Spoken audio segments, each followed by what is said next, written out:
Hello fellow YouTubers, it's Dave Molnar. I'm working in my shop here.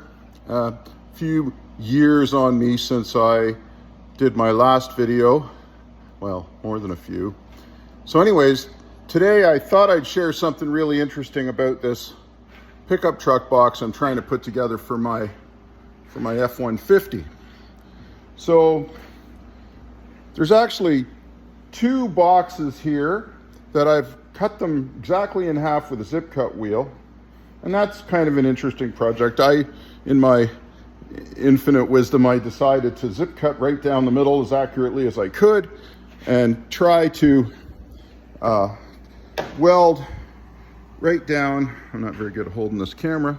Right down the center there, I've riveted in a strip of aluminum inside, so that'll be like a heat sink when I'm doing some welding, so it doesn't blow through. Anyways, one thing I found that's particularly interesting as I work on this project, I'm not sure what happened to these two boxes, but originally they were sitting for many years. I don't think they've ever been on a truck going down the road, and my truck's a 2010 and these fit 2009 to 2014, I believe. It just happens to be a 5.5 foot box. And of course my box, like many out there, is rotting to death, and I decided I wanted to do something about it because the thing runs good, pretty good yet.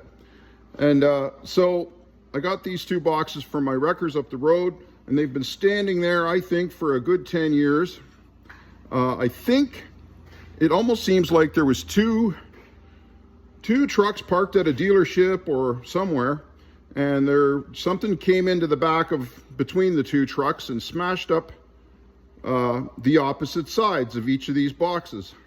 So they've been sitting in the wreckers forever, and they're actually quite in pretty nice shape. But if you look, you'll notice that these cross members are brown with rust. And it looks like this is the silver side here, they were painted a little bit. They don't look so bad on the inside, but these were standing up in a wreckers, and a guy have to work pretty hard to convince me that the finish on these channels, these support channels here, and those brackets at the back are having the same coating as these rest of these parts, which appear to be a galvanized finish. And there's some paint on here a little bit yet. A lot of it's washed off actually, but apparently these are not galvanized. So I'd say that is purposeful so that these boxes fail. I'll have another video as I move on with this project. Thanks.